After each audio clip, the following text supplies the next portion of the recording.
Bienvenue à notre atelier qui s'intitule L'enseignant au cœur de la réussite. Mon nom, c'est Tania Allard, je suis conseillère pédagogique pour l'anglais primaire et secondaire, mais aussi pour le préscolaire. Et moi, c'est Annabelle Melançon, je suis conseillère pédagogique en adaptation scolaire. Rapidement, Lynn l'a dit un petit peu ce matin dans le mot d'accueil, mais ce que je fais dans mon travail, j'accompagne les enseignants autant en classe d'adaptation scolaire, mais aussi en classe régulière quand on a des élèves, des fois qui sont intégrés en apprentissage, là, que c'est plus difficile, ou parfois même en comportement aussi. Fait que voilà. Pendant notre heure qu'on est ensemble, on va parler de la posture de l'enseignant, de la bienveillance et de la gestion des émotions. Donc, c'est nos trois grands thèmes de notre présentation. Donc, avant de commencer, là, Tania va mettre une petite vidéo, ça va durer 1 minute et demie à peu près. Là, on va juste commencer avec ça tantôt. Je veux juste vous dire, là, autour de la table, on a tous et toutes des expériences différentes. Parfois, c'est notre première fois qu'on s'en va dans une classe. Parfois, on a déjà vécu aussi d'autres contrats dans le passé. Fait que, tu sais, mettez-vous dans la posture que ce matin, vous venez chercher des éléments dans ce qu'on va dire. Il y a des choses que vous allez déjà savoir, que ça va être juste un rafraîchissement, puis des fois, ça fait un peu du bien aussi de se le faire rappeler à la veille d'une rentrée. Puis des fois, il y a peut-être des choses nouvelles que vous allez apprendre là aussi. Fait que soyez, on ne veut pas vous appliquer tout ça demain matin non plus. Là, je veux dire, on est conscient de la charge aussi quand on arrive dans une classe, des fois pour la première fois. Fait qu'il y a cette posture-là de je viens chercher des choses, des fois c'est un rafraîchissement, mais voilà. Fait qu'on commence avec une vidéo. Je vous expliquerai après pourquoi on s'en va. Quand ça sonnait la cloche, alors là c'était le rassemblement, puis tout le monde en ligne, et puis on attendait qu'ils nous fassent rentrer tous ensemble.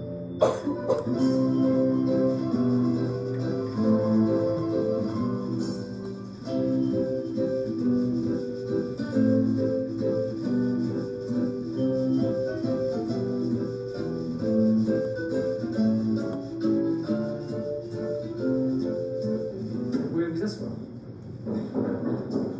Alors, qu'est-ce que j'ai dans les mains?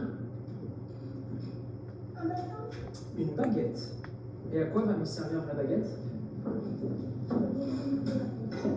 À désigner des choses sur le tableau ou sur les cartes murales qui sont accrochées sur les murs.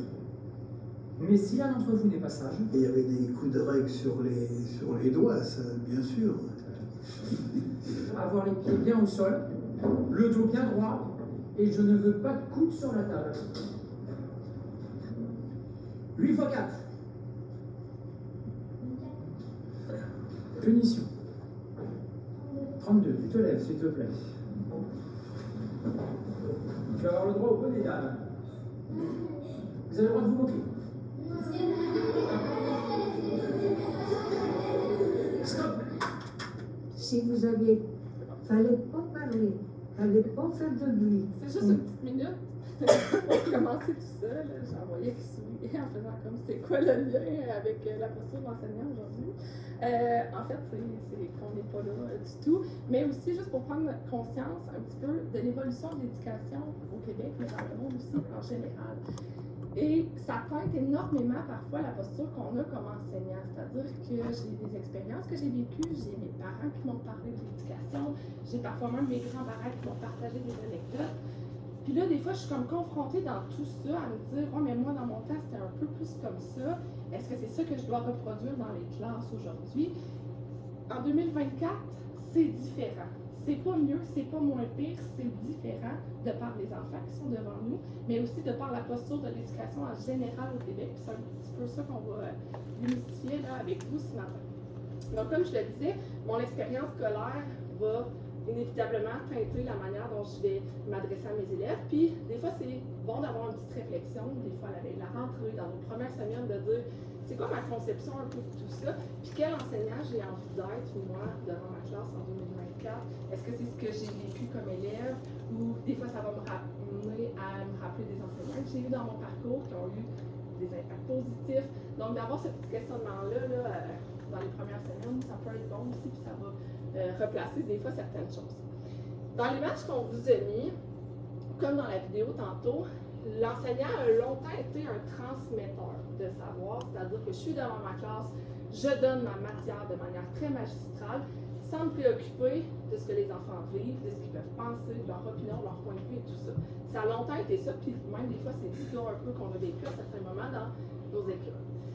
On va parler beaucoup plus en 2024 d'un enseignant qui est un facilitateur, c'est-à-dire que je stimule davantage mes élèves, je questionne davantage mes élèves, je vais aller chercher leur opinion, je vais me mettre dans une posture où est-ce que je m'inclus davantage, autant physiquement qu'intellectuellement.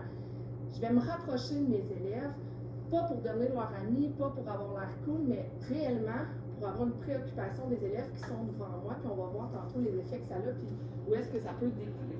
Donc, gardez ça en tête. Moi, même, tu sais, je me considère pas encore très, très vieille, mais j'ai connu des enseignants où est-ce que c'était beaucoup de cette façon-là, transmetteur. Donc, on donne notre matière, c'est tout. Juste dans l'image ici, je trouve que ça parle quand on voit l'enseignant qui est plus inclusif, qui est plus avec ses élèves. Donc, gardez cette image-là en tête. Donc, ça, c'est une chose là, qui est, je dirais, différente, peut-être de ce que vous avez vécu comme élève. Le deuxième pico ici, la collaboration est au cœur. Oh, excusez, j'ai oublié de passer le PowerPoint. Ça va être plus agréable aussi si vous voulez prendre des notes. C'est italien, commencer. Donc, la collaboration qui est au cœur de nos pratiques, vous allez voir qu'à l'intérieur de notre centre de service, donc toute école confondue, tout milieu confondu, on va parler énormément de collaboration entre les enseignants, entre l'équipe école en général, parce que ce qu'on s'est rendu compte, c'est qu'il y a de ça quelques années, puis même pas si longtemps, on voyait beaucoup d'enseignants qui s'isolaient dans leur classe. Puis s'isoler, ça peut être autant par rapport à ce que je vis là, en tant qu'enseignant, les défis que je vis, mais aussi par rapport à la matière que je dois passer. Puis il n'y a rien de pire qu'un enseignant, parfois qui arrive pour la première fois dans un niveau scolaire, dans une nouvelle école, et qui prend la posture du solitaire ou qui s'isole. Et à ce moment-là, je reste avec mes questions, je reste avec mes interrogations, je passe la matière que moi je pense que c'est ça. Donc, on n'est plus là, ou beaucoup moins là qu'avant. On va préférer collaborer, échanger, puis ça va de soi avec les gens qui sont autour de nous dans notre école, mais aussi, tu sais, on est là aujourd'hui des services éducatifs, et c'est pas pour rien non plus, c'est parce qu'on veut que vous mettiez des visages sur les gens qui peuvent vous accompagner. Puis, tu sais, souvent, là, moi, je le dis, les gens des services éducatifs, on va être là souvent pour échanger avec vous. Vous restez quand même les experts des élèves qui sont dans vos classes, là. Fait que votre point de vue, ce que vous observez chez vos élèves est hyper important quand on est sollicité pour venir vous accompagner. On va avoir envie d'échanger avec vous, d'avoir une posture vraiment d'ouverture, puis de voir, ben, tu sais, il y a ça qui ne fonctionne pas avec mon élève, donc ensemble, on échange, on est dans la collaboration. Les rapports aux élèves se basent davantage sur une relation de confiance puis de respect mutuel. C'est certain que dans la vidéo qu'on a vue tantôt, où est-ce que l'enseignant est devant sa classe, l'élève donne une mauvaise réponse, punition tout de suite, je te mets de côté, puis même là, ça allait loin, là, c'était aussi la moquerie là, par rapport à l'erreur qu'il avait faite. Mais tout ça, là, je vous apprends rien en vous disant qu'on n'est plus là et qu'on va préférer vraiment avoir une relation qui se bâtit avec nos élèves. Je vais vous expliquer pourquoi c'est aussi important là, sur la prochaine diapositive. Rapidement, vous allez probablement entendre parler de John Hattie. Là, j'ai vu une photo. C'est un mot que vous allez probablement, là, c'est ça, entendre parfois dans les concertations, dans les échanges avec parfois les collègues. John Hattie, c'est un chercheur américain qui s'est questionné sur la réussite scolaire des élèves. Donc, il s'est demandé, lui, quel facteur ou qu'est-ce qui fait que dans une telle école, les élèves réussissent et dans une autre école, les résultats sont plus faibles. Qu'est-ce qui se passe entre ces deux milieux-là? Et quand je vous dis deux milieux, là, lui, il a fait des millions et des millions d'écoles de recensement et tout ça, pour en arriver à établir une liste. Puis ça, souvent, on l'entend dans nos milieux, là, la liste des prédicteurs de réussite de John Hattie. On peut la demander des fois à notre direction, à des collègues. Là, ils vont savoir de quoi vous parler. Et ce que ça révèle, c'est que l'effet enseignant est un des plus puissants prédicteurs de la réussite. Quand je parlais de confiance mutuelle, de relation de confiance avec nos élèves, c'est parce que ce qu'on va développer avec eux va avoir énormément d'impact sur leur réussite. Puis là, on peut dire, comment ça se fait que ce que je vais développer avec mon élève va faire en sorte qu'il réussisse plus? Pourtant, c'est la matière que je passe qui va faire en sorte qu'il réussisse ou pas. Mais toute cette confiance-là qu'on va dégager envers notre élève, de penser qu'il est capable et tout ça, qui sentent qu'on a un lien, qui est privilégié à certains moments d'avoir cette relation-là avec son enseignant, va chez lui amener un sentiment beaucoup plus grand que si je suis dans une posture plus lourde, plus négative. Donc, notre pouvoir d'influence chez nos élèves, il est vraiment important, puis il ne faut pas le sous-estimer non plus, ce pouvoir d'influence-là. Fait que, rapidement, là, des petits points sur qu'est-ce que je peux faire pour développer cette confiance-là, cette relation-là avec mes élèves. S'intéresser à eux, discuter, échanger réellement avec eux. Je me soucie de ce que tu as fait en fin de semaine. Je me soucie de c'est quoi tes loisirs, c'est qui toi en tant que personne à la maison. Puis je le fais pas juste parce qu'on me dit lors d'un colloque que je devais m'intéresser à toi. T'sais. Je le fais parce que réellement j'ai un souci de savoir t'es qui. Puis moi j'ai envie de te partager, je suis qui aussi.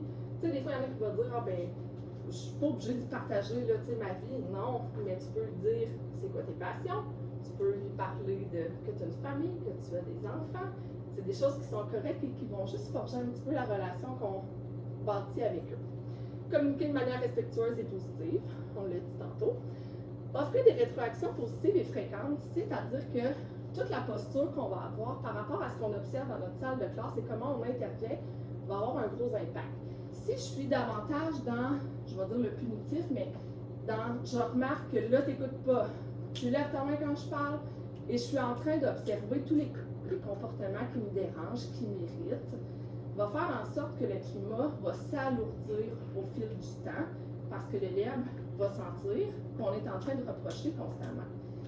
Quand je change la vapeur de bord, puis qu'au contraire, j'observe ce qui se passe de bon et de bien dans ma classe, je viens de complètement traverser la vapeur, puis l'énergie que je dégage, puis le climat qui s'installe dans ma classe. Fait que je vais préférer davantage dire hey, bravo Miranda, tu as levé ta main pour parler, je te félicite. Bravo tel élève, tu es en train de sortir ton matériel, c'est exactement ce que j'ai demandé. Fait que rapidement, ça envoie le message à nos élèves que moi, ce que j'observe, c'est le positif. Quand on a développé une relation de confiance avec eux, souvent, ils ont envie de nous plaire, ils ont envie qu'on les nomme pour dire qu'ils ont fait des bons choix. Fait que c'est toute cette relation-là qu'on peut développer avec eux. Établir des rituels d'accueil et de départ va sécuriser vos élèves, va leur montrer qu'on a une préoccupation, que le cadre de notre classe, c'est ça. Le matin, lorsqu'ils arrivent, je les salue. Il y a des routines qui vont être souvent les mêmes le matin. C'est hyper sécurisant, ça, pour des élèves. Donc, ayez en tête ces rituels-là ou ces routines-là que vous allez établir dans vos classes. Même chose à la fin de la journée. Parfois, on peut être pressé par le temps, mais d'avoir un petit moment, ça peut être un 2 minutes, un 5 minutes, où est-ce qu'on clore notre journée ensemble sur qu'est-ce qu'on a fait de bien, ou dans une routine, c'est-à-dire qu'on fait nos sacs toujours de la même façon. Il y a quelque chose vraiment qui va amener nos élèves à sentir qu'il y a un cadre ici dans notre classe, puis que ça va les rassurer. Participer à la vie scolaire et parascolaire, c'est-à-dire que quand on a la chance de le faire, c'est pas tous les milieux qui en offrent, mais si vous avez la chance, je vous dis pas de vous lancer là-dedans puis de passer tout vos temps libre, mais de parfois démontrer à nos élèves, Madame Annabelle joue aussi de la guitare, puis qui vous voit dans un autre contexte, peut amener chez vos élèves une toute autre image de vous, ça peut les inciter à échanger avec vous sur des sujets différents de la vie scolaire. Et confier des responsabilités aux élèves, bien, ça leur démontre qu'on a confiance en eux, qu'on se soucie de leur place dans notre classe, qu'on fait aussi des fois une équipe avec eux. Hein? Quand je parlais de facilitateur, c'est un peu ça aussi. Donc, Tania, peux-tu passer les feuilles, par exemple, ou Tania, peux-tu faire telle ou telle chose? C'est clair qu'ils se sentent valorisés et ça augmente la relation qu'on a avec eux. Ensuite de ça, on voulait absolument vous parler un petit peu d'inclusion et d'intégration scolaire. C'est des thèmes qu'on entend et souvent, ce qu'on entend, c'est bien légitime parce qu'il y a des milieux, effectivement, qui ne sont pas toujours évidents, mais on va dire, cet élève-là, qu'est-ce qu'il fait au régulier? Comment ça se fait qu'il est dans ma classe avec les difficultés qu'il a, avec le profil qu'il a? Il faudrait que ça en aille en adaptation scolaire. Tu sais, des fois, on va avoir cette vision-là, on va l'entendre, puis vous allez probablement l'entendre aussi dans vos futures classes. Eh bien, l'inclusion scolaire au Québec, et c'est pas juste une décision de notre centre de service, là, c'est vraiment au Québec, il y a une politique sur l'adaptation scolaire des mises et qui fait en sorte qu'aujourd'hui, c'est le devoir de l'enseignant, de la direction et du centre de service de moduler ou d'adapter ces façons d'enseigner aux élèves qui sont devant eux. C'est-à-dire qu'avant, puis même, je vais dire dans notre temps, rappelez-vous, il y a des élèves parfois qu'on dit « Ah, on dirait qu'ils fitaient un peu moins de par peut-être ses particularités », puis rapidement, il était mis dans une classe, là, tu sais, mettons, portrait de l'école, ben lui, il se retrouvait dans cette classe-là, puis on n'en entendait plus jamais parler, puis on ne sait pas trop ce qu'il faisait, là, des fois, ces élèves-là. Aujourd'hui, on est dans un modèle beaucoup plus d'inclusion scolaire, c'est-à-dire que, pas à tout prix, mais dans la mesure du possible, nos élèves, lorsqu'ils ont même des particularités d'apprentissage ou de comportement, lorsque c'est possible, on va les intégrer en classe régulière. Ça ne veut pas dire que c'est facile, ça ne veut pas dire qu'on vous demande de tout savoir et de tout gérer par rapport à ces élèves-là, parce que des fois, moi, j'ai des enseignants qui me disaient « Il là, moi j'ai un élève TSA cette année dans ma classe, un élève avec diagnostic d'autisme. » J'ai jamais accueilli, j'ai jamais, même dans ma vie, eu des contacts avec des élèves qui avaient un diagnostic de TSA. Je ne sais pas comment lui prendre. Donc, autant les gens dans votre école, psychoéducateurs, éducateurs, peuvent vous pister. Même chose pour les gens des services éducatifs. N'hésitez pas à dire, ben, j'aimerais peut-être ça, rapidement que tu viennes m'expliquer c'est quoi un autiste, je ne sais même pas. Comment j'échange avec lui. Ah, des fois, je trouve qu'il fait ça différent des autres, puis comme ça m'insécurise, on dirait que je ne sais pas quoi faire. N'hésitez pas à aller demander cette aide-là parce qu'elle existe puis elle est là. Vous allez voir que dans votre classe, ben, dans la majorité des classes en 2024, il y a des élèves qu'on a intégrés de par leur particularité, mais qu'on adapte. Je ne vous dis pas là, que c'est facile, hein? Vous allez voir, il y a des élèves qu'on adapte. C'est des termes que vous allez entendre là, quand on parle de différenciation pédagogique. Il y a des élèves pour qui on adapte la matière, il y a des élèves pour qui on modifie la matière. Donc, ça se peut que quand vous arrivez dans votre classe, on vous dit cet élève-là, il y a des mesures d'adaptation ou cet élève-là a des mesures de modification. À ce moment-là, même chose, on va prendre le temps de vous expliquer c'est quoi et comment travailler avec cet élève-là. À partir du moment où est-ce que ça devient vous êtes submergé ou que vous trouvez des choses difficiles, n'hésitez pas à aller cogner au bon temps. Dernière chose que je vous parle, c'est ce petit triangle-là. Ce que je voulais vous présenter par rapport à ça, c'est en haut de la pyramide, il y a les savoirs. C'est ce qu'on apprend à l'école, c'est ce qu'on apprend dans les formations, c'est ce qu'on apprend dans les livres quand on s'intéresse à la pédagogie, on lit et tout ça, on a un bagage de connaissances. Ensuite, on les met en place dans notre école. Donc, ça veut dire, là, je me retrouve devant mes élèves, on me dit que pour enseigner telle matière, je devais le faire de telle façon. Donc, je me préoccupe un petit peu de ma pratique, comment j'arrive à mettre en application ce que j'ai appris. Le troisième côté de ce triangle-là, c'est le savoir-être. Et malgré qu'ils ont tous la même proportion dans ce tableau-là, je vous dirais que le savoir-être en éducation en 2024, c'est un des éléments les plus importants. Et c'est l'élément qui ne s'apprend pas à l'école, mais qui peut quand même se modifier dans le temps, de par, je veux dire, on a tous et toutes des forces, on a tous et toutes des défis. Fait que moi, quand je me retrouve devant un groupe de classe, bien rapidement, je vois sont où mes zones d'aisance, puis où est-ce que je me retrouve des fois plus en défi. Puis il y a des choses qui viennent me chercher, bien tout ça, je peux y réfléchir, puis je peux voir comment moi, en tant qu'adulte, je peux m'en sortir un petit peu, puis comment je peux travailler pour que ça passe mieux. Donc, notre attitude, nos valeurs, des fois, on va venir toucher des fois des codes sensibles. Il ne faut pas oublier qu'on est l'adulte de la classe. Donc, même s'il y a des choses des fois qui viennent nous confronter, de des fois pas se laisser embarquer, on sent qu'il y a quelque chose qui se passe, donc des fois, on doit se détacher. Fait que de garder ça en tête que le savoir-être, même s'il n'est pas enseigné dans nos écoles, à l'université, on l'effleure un peu de par la gestion de classe et tout ça, mais encore là, ça devient des savoirs. Donc votre savoir-être, ayez-le en tête. Ayez en tête vos forces, vos défis. Vous avez tous et toutes des belles forces. Donc, comment les mettre de l'avant quand je me retrouve devant mon groupe de classe. Je viens vous parler de la bienveillance.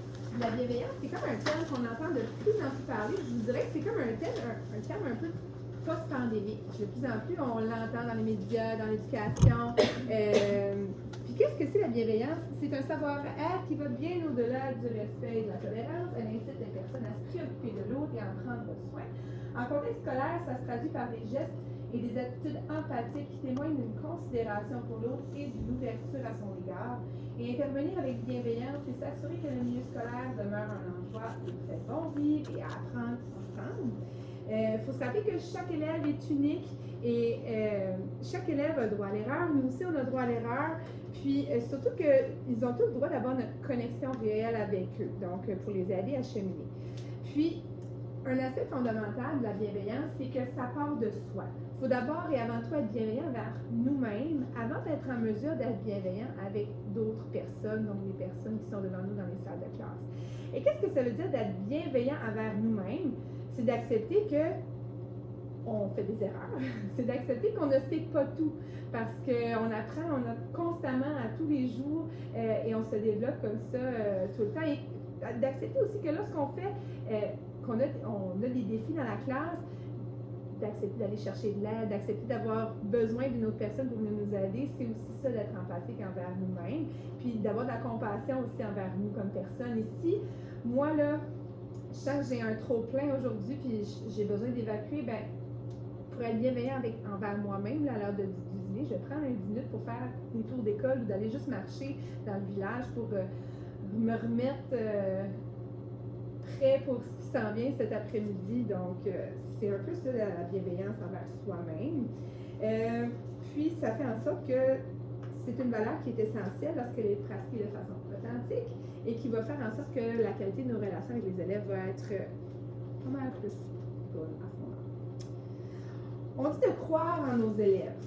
On dit même dans notre centre de service, on dit on croit en la réussite de tous nos élèves. Et lorsqu'on dit ça, c'est qu'il faut vraiment le croire profondément parce que lorsqu'on croit que nos élèves sont capables d'y arriver, on a un effet direct sur leur engagement, sur leur façon de se percevoir eux-mêmes. On leur donne un petit peu de confiance en eux. Lorsque nous, on croit en eux, eux peuvent commencer aussi à croire en leurs compétences et en qui ils sont. Donc, c'est de voir aussi, parce que c'est facile de voir les difficultés, les échecs, les comportements problématiques, mais notre rôle, c'est de voir au-delà de tout ça, parce que derrière chaque difficulté se cache un potentiel, une force en devenir, et on leur donne, c'est ça, la façon aussi de voir que chaque échec rencontré peut être une façon d'apprendre et de développer des forces à travers ça. Cherchez donc, je vous encourage à renouveler chaque jour votre compétence ou votre habilité à croire en vos élèves pour faire en sorte que ça va, puis d'encourager les petits progrès, célébrer les efforts autant que les résultats, parce que ça peut des fois être une étincelle qui va faire qu'ils vont prendre confiance en eux et développer certaines compétences. De dissocier le comportement de la personne, parce que le comportement qu'un élève a ou qui arrive en classe et qui arrive quelque chose, ça ne reflète pas nécessairement sa personne. Chaque enfant arrive en classe avec un certain bagage. On ne sait pas ce qui se passe à la maison nécessairement. On ne sait pas nécessairement ce qui s'est passé à la récréation, ce qu'il vit en ce moment-là dans notre classe. Peut-être qu'il y a de grandes émotions. Puis parfois pour les enfants, même pour les grands enfants, c'est pas tout le temps. Puis même pour nous, c'est des fois pas facile de tout gérer ça. Ils ne sont pas tout le temps non plus habiles à gérer tout ça. Donc ça peut sortir un peu tout croche. Et il faut être bienveillant de ce sens-là, de dissocier le comportement de la personne, parce que c'est jamais contre vous. Souvent, moi, je m'assoyais avec des élèves après qui est arrivé un événement, puis ils me disaient « Ouf, madame, même les grands, j'étais au secondaire, ils me disaient « Ouf, madame, il y avait juste trop de choses qui se passaient, je m'excuse, c'était vraiment pas, je voulais pas vous fâcher, je voulais pas faire tel comportement, c'était comme trop. » Donc, c'est ça. Donc, je dis la bienveillance envers à ce moment-là. Ce que je disais tantôt dans l'autre atelier, c'est que parfois, pour arriver à le faire, petite phrase, je ne vais pas dire magique, pas si magique parce que c'est pas si facile que ça, mais parfois d'avoir le vocabulaire de dire en ce moment, là, ce que tu fais, c'est pour moi inacceptable. Toi, je t'aime vraiment, puis j'apprécie être en ta compagnie dans ma classe. T'sais.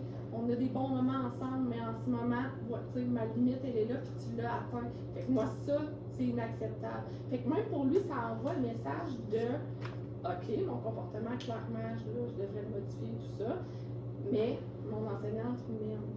Il y a quand même quelque chose de notre relation n'est pas finie. Il y a quelque chose qui est encore là, puis ça me fait du bien. Souvent, c'est ces élèves-là qui ont le plus besoin d'amour aussi. Là. Fait que de leur rappeler que ta petite personne, ça va dans ma classe, mais en ce moment, il y a ça qui ne fonctionne pas. Fait que de l'avoir en tête. Puis, tu sais, là, on vous lance ça ce matin, là, comme si c'était facile, mais quand on est pris émotivement, on va en parler tantôt aussi, là, de notre niveau de tolérance à nous, mais de l'entendre ce matin, là, c'est comme, ok, oui, je le sais, mais quand on arrive dans le vif de nos journées, quand on est pris, c'est pas si facile que ça, puis on n'est pas en train de vous dire que vous devez faire ça. C'est comme je disais en début de présentation, on est bienveillant envers nous, on a aussi des failles, c'est tout ça, fait que voilà. Adopter une approche qui place les élèves au centre de leur apprentissage en leur donnant l'occasion de faire des choix et de prendre des décisions, c'est d'une façon aussi d'être bienveillant parce que, surtout dans le milieu scolaire, parfois, et de ce qu'on a vécu par le passé, on a vécu peut-être un cadre très rigide, très serré où c'est voici qu'est-ce qu'il y a à faire, c'est ça, il n'y a pas d'autre façon de faire. Alors, on est plus vers un OK, quel choix est-ce que je peux donner à mon élève au courant de la journée pour qu'il puisse être en mesure de s'affirmer comme personne, de prendre des décisions, de faire ses propres choix. Puis, ça lui donne un sentiment de contrôle envers son apprentissage. Bon, ben moi, Madame Tania m'a demandé de remettre, je peux le remettre d'une telle façon mon projet ou d'une autre façon, ou au lieu d'écrire ça, je peux le faire sous forme de vidéo. Donc, il y a différentes façons qui est possible. Ou voici, quand j'ai terminé de faire un travail, voici toutes les possibilités que je peux faire pour m'occuper ou faire autre chose en attendant que les autres terminent. Donc, tu sais, de donner certaines choses aux élèves au cours de leur journée pour qu'ils sentent qu'ils aient leur place dans la classe, qu'ils se sentent compris et inclus dans ce qu'ils peuvent faire comme choix. Donc, c'est un peu ça de leur laisser la place de faire des choix. Puis, dernier point, c'est être à l'écoute des besoins émotionnels des élèves et développer ses propres compétences émotionnelles en tant qu'enseignant. Donc, la bienveillance, c'est d'accueillir les émotions des enfants parce que si on se ramène un peu à ce que c'était d'être un enfant et lorsqu'on vivait des grandes émotions, c'était très important et c'était même quelque chose, c'était vrai, c'était quelque chose qu'on vivait, ces émotions-là. Donc, parfois, au lieu de dire juste « Ah, t'arrêtes de pleurer, puis reprends-toi », ben, mon Dieu, on va s'intéresser à pourquoi il pleure, pourquoi il est rendu là, qu'est-ce qu'il vit à l'intérieur pour être rendu à pleurer comme ça ou à vivre ce sentiment-là. On s'intéresse vraiment à qu'est-ce qu'il vit et pour l'aider à se sentir compris. Puis ça va faire une différence aussi au niveau de votre connexion avec l'enfant également. Puis d'être envers nous-mêmes, donc on va commencer à parler un peu de la gestion des émotions. Je suis rendue, comment on avait d'autres choses à rajouter? Non, ça va. Ça va, ok. Donc c'est pas mal ça. J'avais d'autres choses à rajouter juste rapidement. Bon, on est sur vidéo. Gérer ses propres émotions, donc on s'en allait vers ça. Alors, je ne sais pas si vous avez déjà joué à un caout ou fait ça peut-être dans quelques milieux avant. Donc, on va faire un petit caout. Donc, vous allez avoir besoin de vos téléphones si vous en avez un. Si vous n'avez pas de téléphone avec vous, vous pouvez vous jumeler à quelqu'un qui en a un. Et vous devez aller sur Internet avec votre téléphone et cliquer sur Kahoot It. Donc, K est écrit en haut ici, juste qui est peut-être petit pour ceux qui sont en arrière. Mais c'est vraiment Kahoot, Kahoot.it. Et lorsque vous allez ouvrir ce site web-là, vous allez devoir rentrer un code. C'est le code qui est écrit en avant ici. Puis on va vous poser quelques petites questions. Ça va être des mythes et réalités sur la gestion des émotions. Il n'y a pas de bonne ou mauvaise réponse. C'est vraiment juste le but, c'est un peu d'activer nos connaissances. Puis on va en parler après ça de nos réponses à travers tout ça. Puis on va passer, si jamais vous n'êtes pas certain comment c'est votre première fois, on peut passer vous avez là pour faire le caout. Je vais vous passer. Ah oui. Vous pouvez écrire votre nom, vous pouvez écrire un pseudo. Choisissez votre avatar, mais là, changez-le pas 10 fois. Là, on va avoir un temps limite à faire ceci.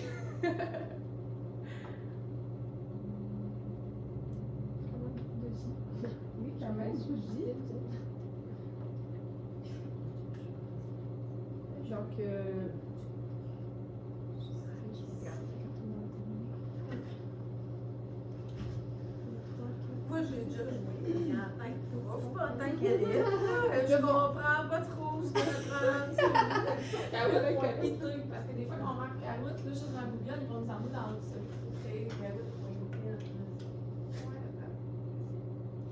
Demain. Ah, tu fais Est-ce qu'il y a d'autres personnes qui ont besoin d'imprimer juste appeler la main? Sinon, on a pas, non?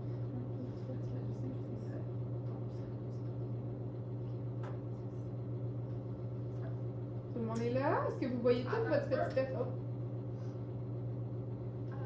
votre personnage et tout le monde est là? Oui. Alors, on va commencer. Ce petit cadeau. Il y en aura des plus faciles que d'autres. Oui, c'est ça. C'est que nous paraît Parler des émotions. Les émotions négatives sont mauvaises et doivent être évitées à tout prix.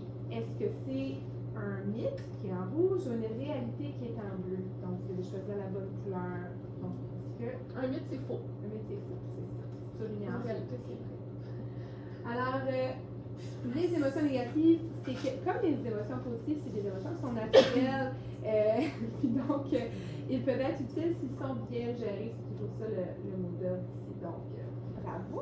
Là, je sais que le plus vite vous cliquez, le plus vite vous êtes sur le podium. De certains qui l'ont peut-être jamais vécu comme personne vont dire J'ai comme cliqué, ça a été trop vite, puis j'ai accroché le bouton, j'ai même pas eu le temps de voir la question. Puis Ah, ça bon. monte, c'est comme moi la première, mais c'est vraiment pas dans la première, j'ai même pas eu le temps de voir. Bon. Ça va passer à la prochaine. C'est pas grave, Non, c'est c'est pas grave. grave. Un bon enseignant ne montre jamais ses émotions dans ses élèves. Est-ce que c'est un mythe ou une réalité?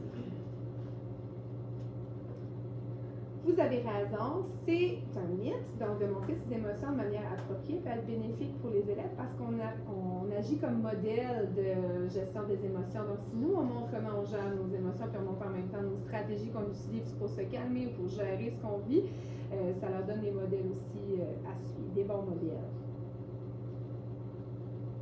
Oh, dépassement.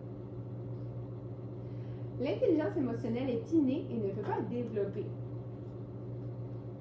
Est-ce que c'est un mythe ou une réalité?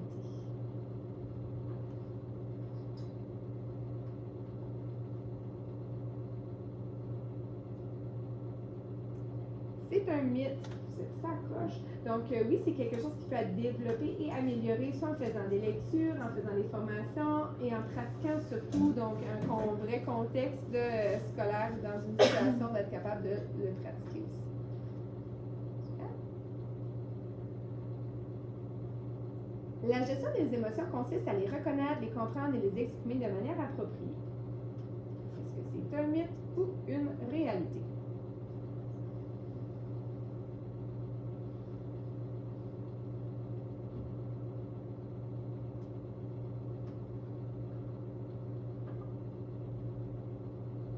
C'est une réalité, donc oui, vous avez raison. C'est ce que c'est dans le fond la gestion des émotions. Si, on verra le podium à la fin. Exprimer sa colère en classe est toujours contre-productif.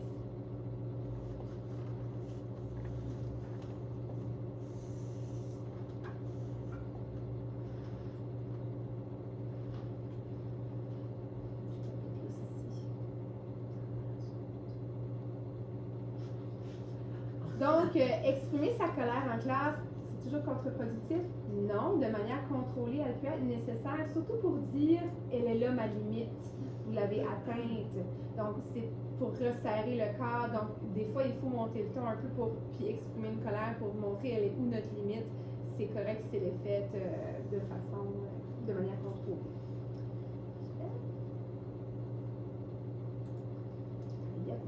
Top. Les émotions positives des enseignants améliorent l'engagement des élèves. Un mythe ou une réalité?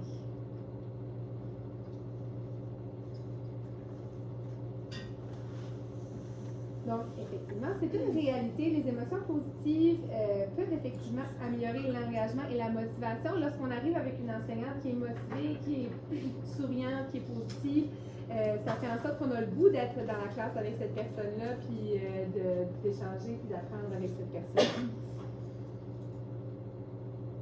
Bon, Justine a repris dessus. Les décisions prises sur le coup de l'émotion sont toujours mauvaises. Est-ce que c'est un mythe ou une réalité?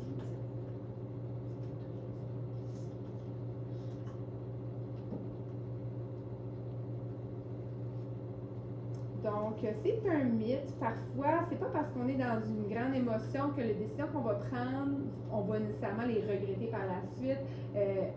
Parfois, c'est nécessaire de prendre des décisions dans le vif de l'émotion qui ne sont pas nécessairement toujours mauvaises. Donc, c'est ce que c'était. Les hommes sont naturellement moins doués pour gérer les émotions que les femmes. Donc, là, on essaie de généraliser, peut-être pas nécessairement les personnes avec qui que vous côtoyez, on ne sait pas.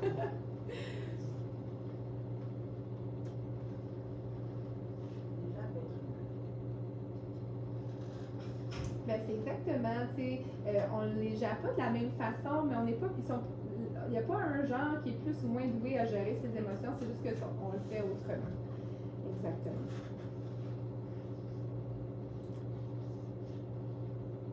Ignorer ses émotions peut conduire à des problèmes à long terme. Il est préférable de les reconnaître et de les gérer.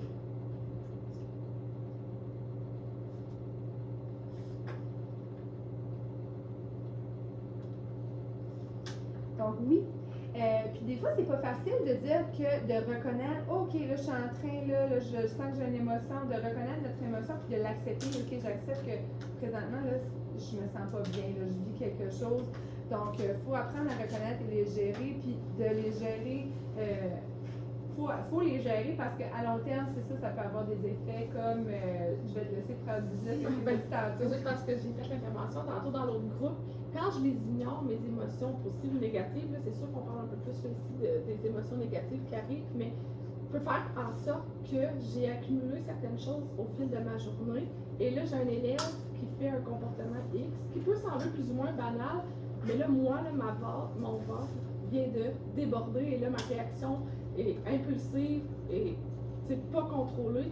Puis là, ça envoie le message à mes élèves que, wow, là, tu sais, je viens de perdre le contrôle. Clairement, ils voient dans mon non-verbal et dans tout ce que je suis, mais aussi de, hey, tu sais, là, on pensait que les règles de classe ou le cadre, ils étaient là, mais là, pour telle chose, tu sais, je veux dire, un élève, mettons, qui oublie de lever la main pour parler, là, moi, je viens de sauter dans la face. Là, mes élèves se questionnent sur, attends un petit peu, là, il y a quelque chose qui ne fonctionne pas. Là, habituellement, elle va me le redire, elle va me faire une intervention, mais elle ne va pas me tomber en face comme elle vient de tomber en face de d'autres amis. Donc, si je les ignore et que je fais un peu toujours comme la tête dans le sable, l'autruche, ça va, ben, il peut y arriver ça, puis c'est pas vers ça qu'on tend non plus. Donc, c'est important de les reconnaître et de les gérer. Oui, dernière petite question. Les enseignants doivent toujours rester calmes et neutres, quelles que soient les circonstances. Est-ce que c'est un mythe ou une réalité?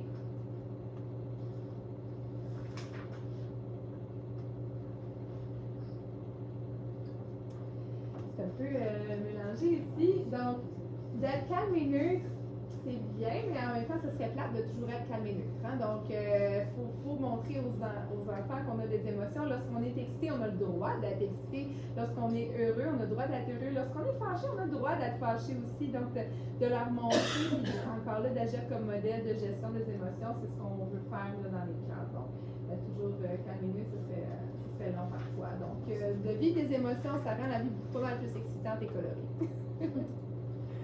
Le podium? Le podium.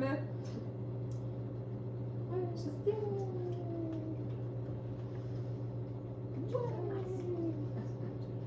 Première position.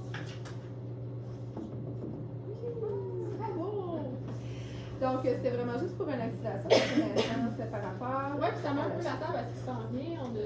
Tania nourrit là, au fur et à mesure des questions un peu vers quoi on s'en allait. Moi, je vous parle de la gestion des émotions, de nos propres émotions en tant qu'enseignant. Vous allez en vivre de toute façon possible des émotions, on ne se cachera pas. C'est un métier qui est challengeant au niveau émotif.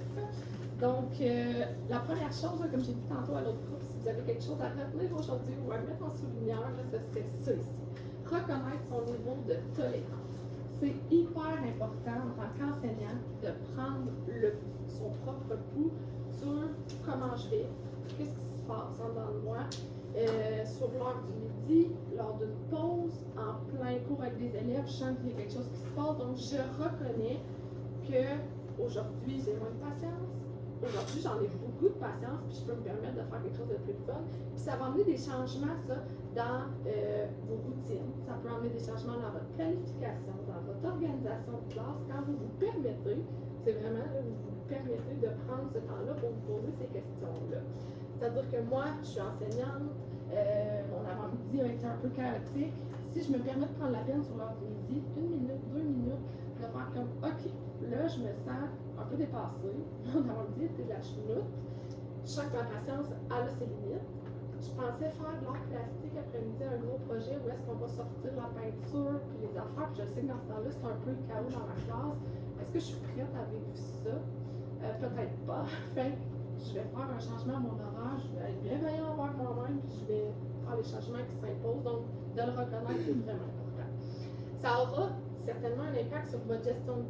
La gestion de vos émotions aura un impact sur votre gestion de classe. Hein. On l'a dit tantôt, si je suis un peu fragile, puis que je ne m'écoute pas, puis que je ne suis pas bienveillant envers moi-même, ben, il va y arriver des moments où est-ce que je vais perdre un peu le contrôle, puis là, je vais me juger moi-même, puis que là, je ne serai pas bien, puis là, tout ça, là, c'est comme un espèce, là, moi, des fois, je le vois comme on se met le pied dans l'engrenage, tu sais, genre, je me suis pas écoutée, puis là, je deviens, voyons, là, qu'est-ce qui se passe aujourd'hui, je n'en viens pas bon, tu sais, tout ça, là, de se poser ces questions-là, ben, si je suis bienveillant, puis que je m'arrête pour le faire, ma gestion de classe va en être affectée positivement, si je me permets ces petits moments-là.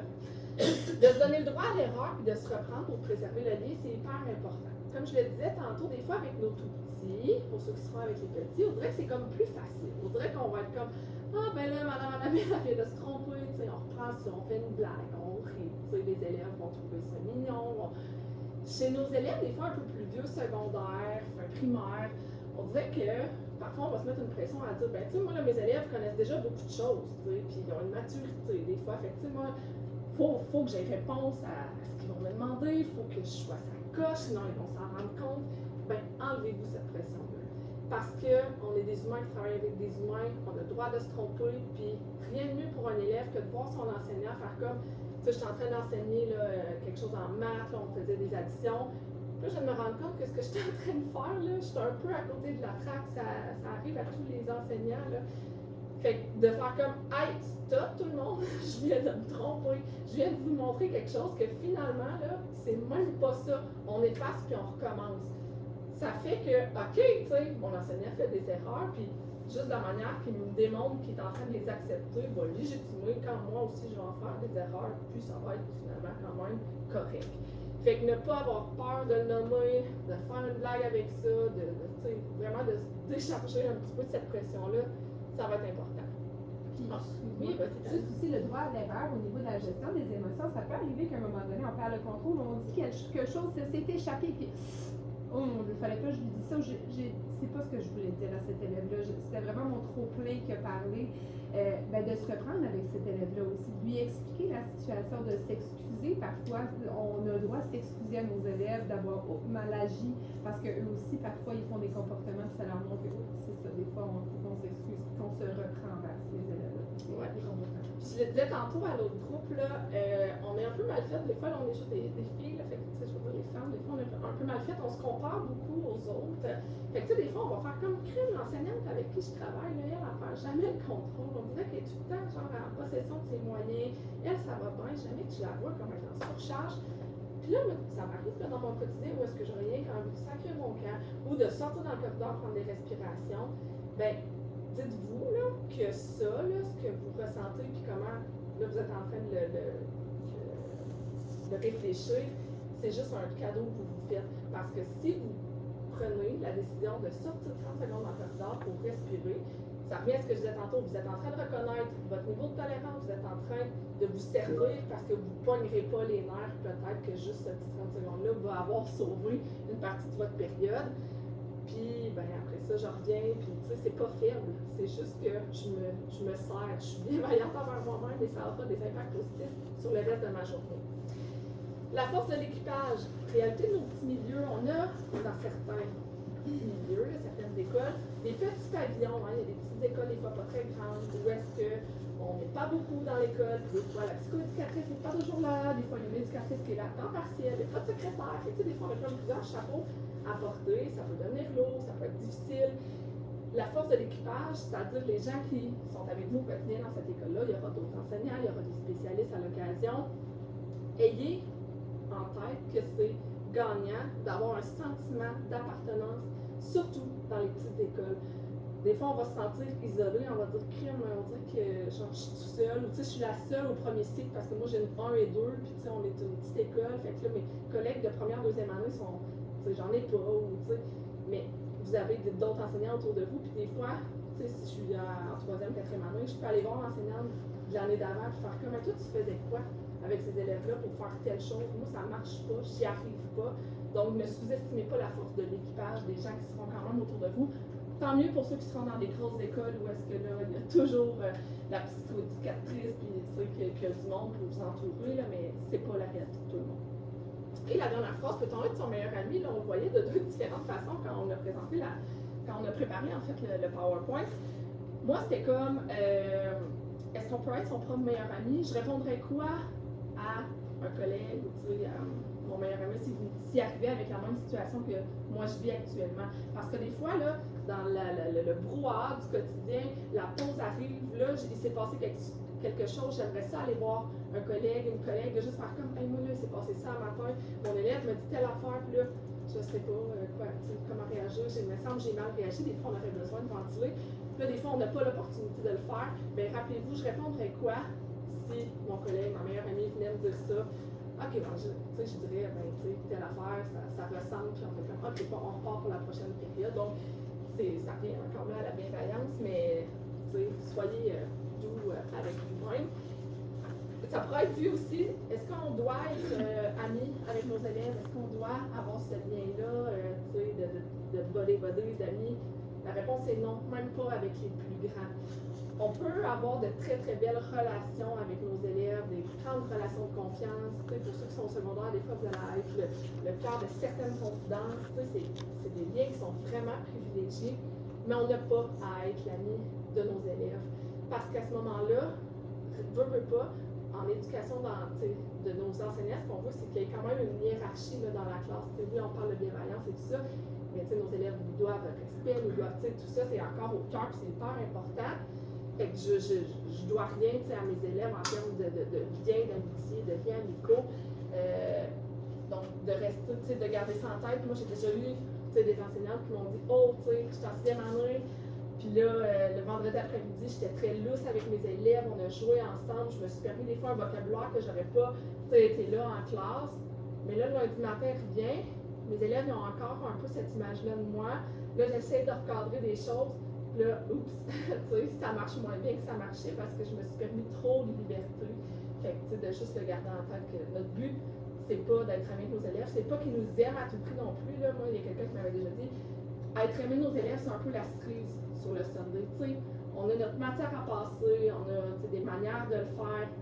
On développe nos relations du mieux qu'on peut et tant mieux s'ils nous aiment. T'sais. Notre cadre est sécurisant, nos limites sont claires, ça c'est encore plus important. Puis s'ils vous aiment en plus, c'est un beau plus. Oui, c'est ça. On vous a mis quelques mises en situation, vous ne les avez pas dans votre diapositive. Dans le fond, ça vient d'un centre de service qui, eux aussi, font de l'éducation professionnelle. Puis, il y avait comme un parcours où on a emprunté des parties du parcours qu'on vous présente aujourd'hui. C'est le CSS des chaînes.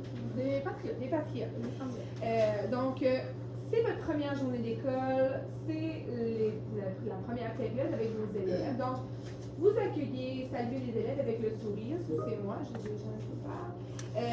Vous vous présentez et l'activité prend un peu plus de temps que prévu. Donc, c'est vraiment votre activité d'accueil avec les enfants. Un élève lance une gomme à effacer à son voisin pendant que vous parlez. Qu'est-ce qu'on fait? Est-ce que, 1, vous ignorez la situation et poursuivez vos explications?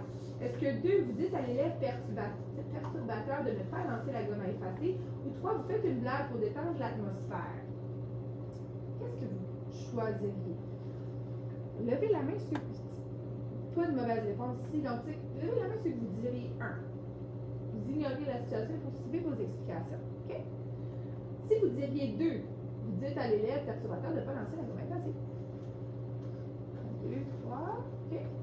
Puis, vous faites 3, vous faites une blague pour détendre l'atmosphère. C'est la première période, 4. Donc, on prend la troisième. Donc, vous faites une blague pour détendre l'atmosphère. Qu'est-ce qui se passe?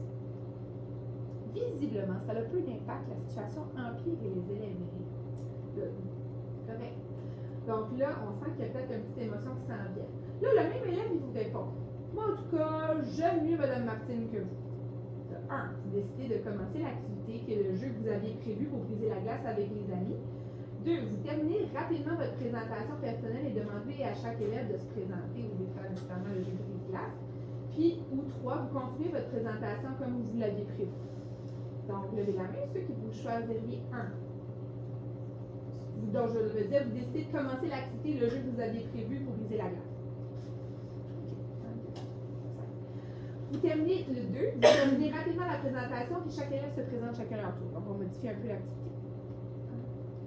Puis, la 3, vous continuez votre présentation comme vous l'aviez prévu au départ.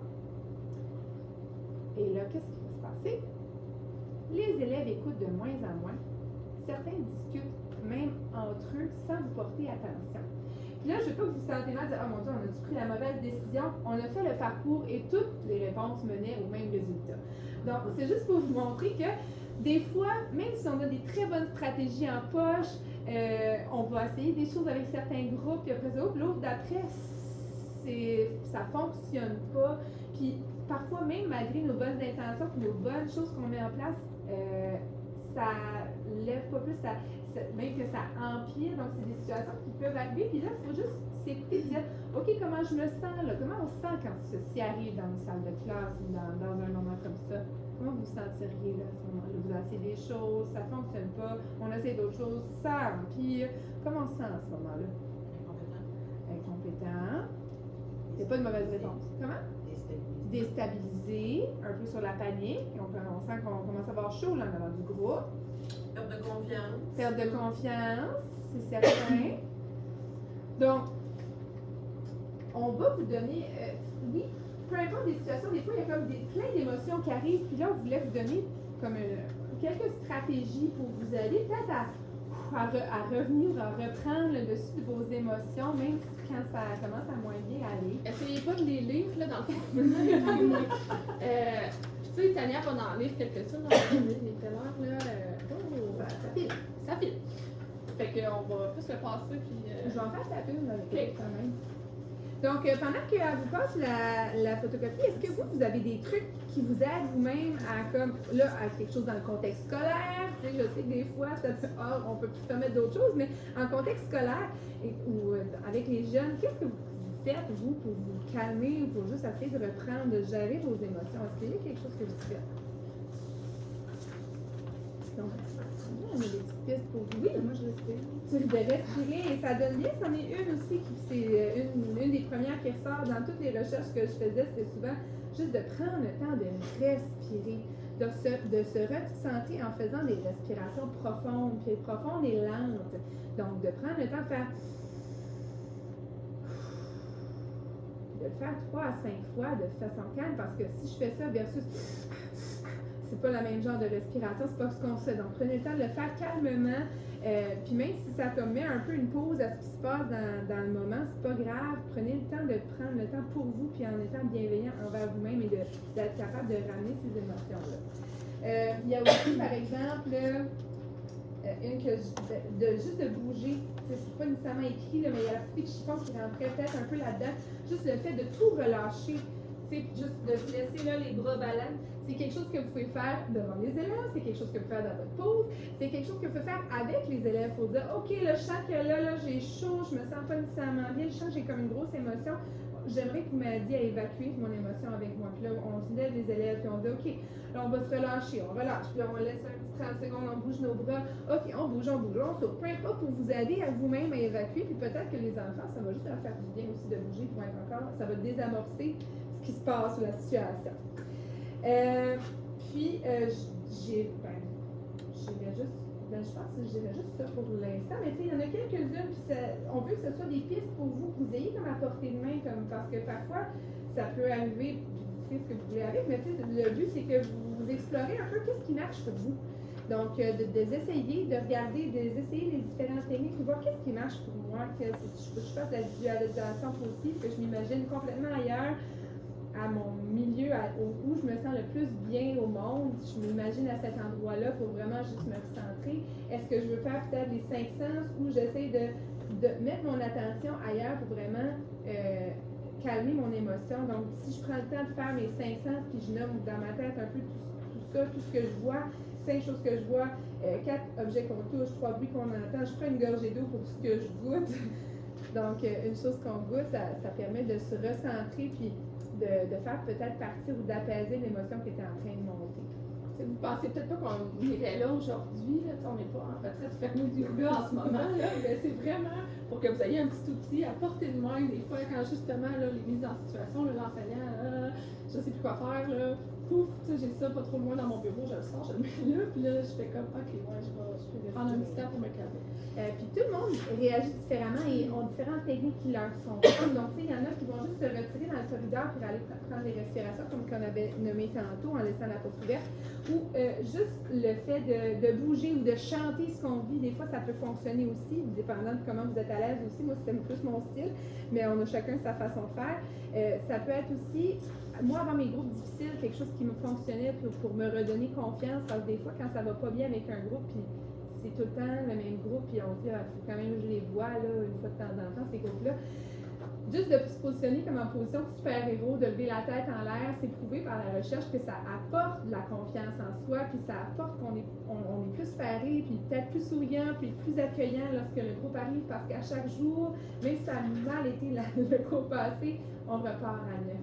On repart de nouveau, on repart à zéro. C'est une nouvelle journée. Ce qui s'est passé, c'est passé. On vit avec ce qui s'en vient. On va de l'avant avec ce qui s'en vient. Et on va conclure parce que le temps file.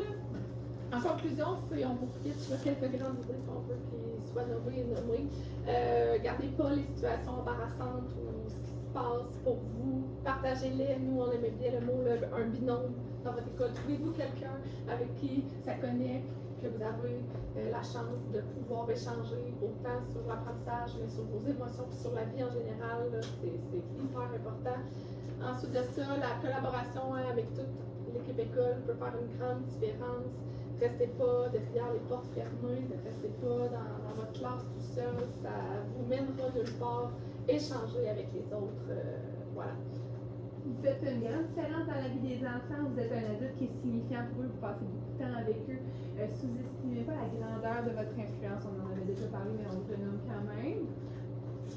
Vous êtes humains, ils sont humains, puis tout le monde se trompe. Il faut se rappeler ça. On est des humains qui travaillent avec des humains. Voilà.